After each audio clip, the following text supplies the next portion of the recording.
ഷോറൂമുകാർ പറ്റിക്കാൻ വേണ്ടിയിട്ടിരിക്കുകയാണോ? പുറത്തുള്ള വർക്ക്ഷോപ്പുകാർ ഇത്രയും റേറ്റ് കുറച്ച് എങ്ങനെ ചെയ്യുന്നു? അതോ അത്രയും റേറ്റിൻ്റെ കാര്യമാണോ ഷോറൂമുകാർ ഇത്രയും റേറ്റ് പറഞ്ഞത്? ഇങ്ങനൊരു സംശയം 100% പലരുടെയും മനസ്സിൽ വരുന്നതാണ്. കാരണം 1,50,000 രൂപ പറഞ്ഞ പണി ഏകദേശം 45,000 രൂപയ്ക്ക് തീരുക എന്ന് പറയുമ്പോൾ. ഹായ് നമസ്കാരം, ഞാൻ രാകേഷ് എം ജി ടിപ്സിലേക്ക് എല്ലാവർക്കും സ്വാഗതം. എല്ലാവരും സുഖമായിട്ടിരിക്കുന്നു വിശ്വസിക്കുന്നു. ഇന്നിപ്പോൾ ഞാൻ പറയാൻ വന്നിരിക്കുന്നൊരു കാര്യം എന്ന് പറഞ്ഞാൽ, നമ്മുടെ വാഹനത്തിലൊരു ആക്സിഡൻറ്റ് ഉണ്ടായി. അതായത് നമ്മുടെ ഇരിക്കുന്നൊരു വാഹനം ഒരു ഇന്നോവയാണെന്ന് സങ്കല്പിക്കുക. ഇന്നോവയ്ക്ക് ഒരു ആക്സിഡൻറ്റ് ഉണ്ടായി. നിങ്ങളിപ്പം ഷോറൂമിൽ കൊണ്ട് കാണിച്ച സമയത്ത് ആ വാഹനത്തിന് ഏകദേശം അവർ എസ്റ്റിമേറ്റ് ഇട്ടിരിക്കുന്ന 1.5 ലക്ഷം രൂപയുടെ വർക്കാണ്. അതായത് ഒരു മേജർ ആക്സിഡൻറ്റ് തന്നെയാണെന്ന് കൂട്ടുക, ഫ്രണ്ട് ഹിറ്റാണ്. അതേ സ്ഥാനത്ത് നമ്മളത് പുറത്ത് കൊണ്ട് കാണിച്ചപ്പോഴേക്കും ഏകദേശം ഒരു 45,000 രൂപയ്ക്ക് പണി തീർന്ന് കിട്ടി. ശരിക്കും ഇതിലെന്താണ് വ്യത്യാസമുള്ളത്? ഷോറൂമുകാർ പറ്റിക്കാൻ വേണ്ടിയിട്ടിരിക്കുകയാണോ? പുറത്തുള്ള വർക്ക്ഷോപ്പുകാർ ഇത്രയും റേറ്റ് കുറച്ച് എങ്ങനെ ചെയ്യുന്നു? അതോ അത്രയും റേറ്റിൻ്റെ കാര്യമാണോ ഷോറൂമുകാർ ഇത്രയും റേറ്റ് പറഞ്ഞത്? ഇങ്ങനൊരു സംശയം 100% പലരുടെയും മനസ്സിൽ വരുന്നതാണ്. കാരണം 1,50,000 രൂപ പറഞ്ഞ പണി ഏകദേശം 45,000 രൂപയ്ക്ക് തീരുക എന്ന് പറയുമ്പോഴത്തേക്കും നമ്മുടെ മനസ്സിൽ തന്നെ ഇതെന്താ ഇത്, പകൽ കൊള്ളയോ എന്നൊക്കെയുള്ളൊരു ചിന്ത പലപ്പോഴും പലർക്കും വരാറുണ്ട്. ശരിക്കും നിങ്ങളവിടെ തെറ്റിദ്ധരിക്കപ്പെടുകയാണോ അതോ നിങ്ങളവിടെ പറ്റിക്കപ്പെടുകയാണോ? ഒന്ന് ചിന്തിച്ച് നോക്കുക. കാരണം 1,50,000 45,000 എന്ത് വ്യത്യാസമായിരിക്കുന്നു? 1 ലക്ഷത്തിന് മേളിൽ രൂപ നമുക്ക് കൂടുതൽ കൊടുക്കേണ്ടി വരുന്നുണ്ട്. ശരിക്കും ഇത് പ്രാക്ടിക്കലി ഏതാണ് ശരി?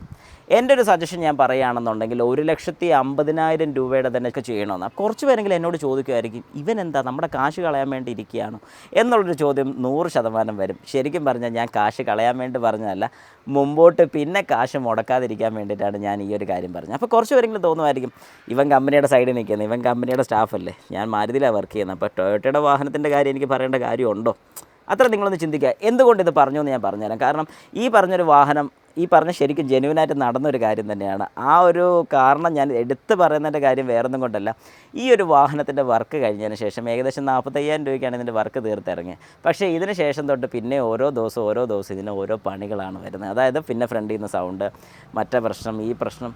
എന്തുകൊണ്ട് ഷോറൂമിൽ 1,50,000 രൂപ പറഞ്ഞു? വളരെ സിമ്പിളായിട്ട് ഞാൻ പറഞ്ഞുതരാം. അവർ നോക്കുന്നൊരു കാര്യം എന്ന് പറഞ്ഞാൽ എന്തൊക്കെ കാര്യങ്ങൾ ചെയ്ത് കഴിഞ്ഞാൽ ഈ വാഹനത്തിന് നാളെ ഒരു സമയത്ത്, അതായത് ചിലപ്പോൾ ഒരു 6 മാസം കഴിഞ്ഞ് കംപ്ലൈൻറ്റ് വരാതിരിക്കും.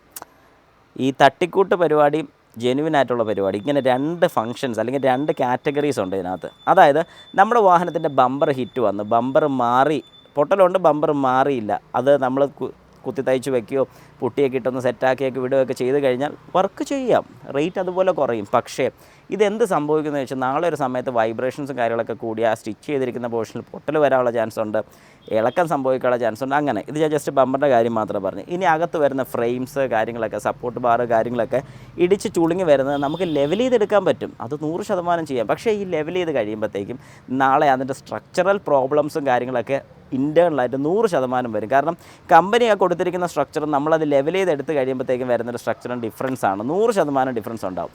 അതുകൊണ്ട് നാളെ ടയറിന് വെട്ടിത്തയ്മാനവും പ്രോബ്ലംസും, ഷെയ്ക്ക്, വൈബ്രേഷൻ, നോയ്സ്, ഇങ്ങനത്തെ ഉള്ള ഒരുപാട് കാര്യങ്ങൾ മുമ്പിലോട്ട് വരും. കാരണം ഷോറൂമിൽ അത് ചെയ്യുന്ന സമയത്ത്, അല്ലെങ്കിൽ ഷോറൂമിൽ ഒരു എസ്റ്റിമേറ്റ് പറയുന്ന സമയത്ത് അവരത് റീപ്ലേസ് ചെയ്യാനുള്ള എസ്റ്റിമേറ്റേ കൊടുക്കത്തുള്ളൂ. ചിലപ്പോൾ ആ എസ്റ്റിമേറ്റിനകത്തേ നിൽക്കത്തുള്ളൂ, എന്നാലും അത് റീപ്ലേസ് ചെയ്യാനുള്ള എസ്റ്റിമേറ്റ് മാത്രം കൊടുക്കത്തുള്ളൂ. എന്തുകൊണ്ടാണെന്ന് ചോദിച്ചു കഴിഞ്ഞാൽ, റീപ്ലേസ് ചെയ്ത് കളഞ്ഞു കഴിഞ്ഞാൽ, അല്ലെങ്കിൽ ആ ഒരു പാർട്ട് നമ്മൾ റീപ്ലേസ് ചെയ്താൽ പിന്നീട് തിരിഞ്ഞ് നോക്കേണ്ട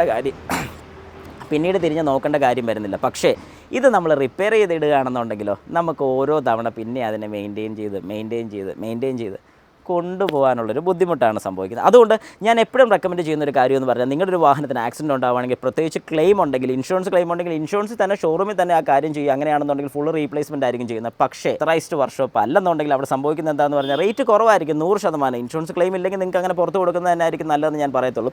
ഇൻഷുറൻസ് ക്ലെയിമും നമ്മൾ വർഷം ഇൻഷുറൻസും കാര്യങ്ങളൊക്കെ എടുത്തിട്ട് പുറത്ത് കൊടുക്കേണ്ട എന്ന് മാത്രം ഞാൻ റെക്കമെൻഡ് ചെയ്തുള്ളൂ. കാരണം ഇങ്ങനൊരു പ്രശ്നം അവിടെ ഉണ്ടാകുന്നുണ്ട്. നമ്മൾ ചെറിയൊരു ലാഭം നോക്കി വലിയൊരു തലവേദനയാണ് എടുത്ത് തലയിൽ വയ്ക്കുന്നത്. അതുകൊണ്ട് കഴിവതും ഞാൻ പറയുന്നൊരു കാര്യം നിങ്ങൾക്ക് മനസ്സിലായെന്നുണ്ടെങ്കിൽ ജസ്റ്റ് കമൻറ്റ് ഇടുക, മനസ്സിലായില്ലെന്നുണ്ടെങ്കിൽ അതിനും കമൻറ്റ് ഇട്ടുകൊള്ളുക. അപ്പോൾ എല്ലാവർക്കും നന്ദി, നമസ്കാരം.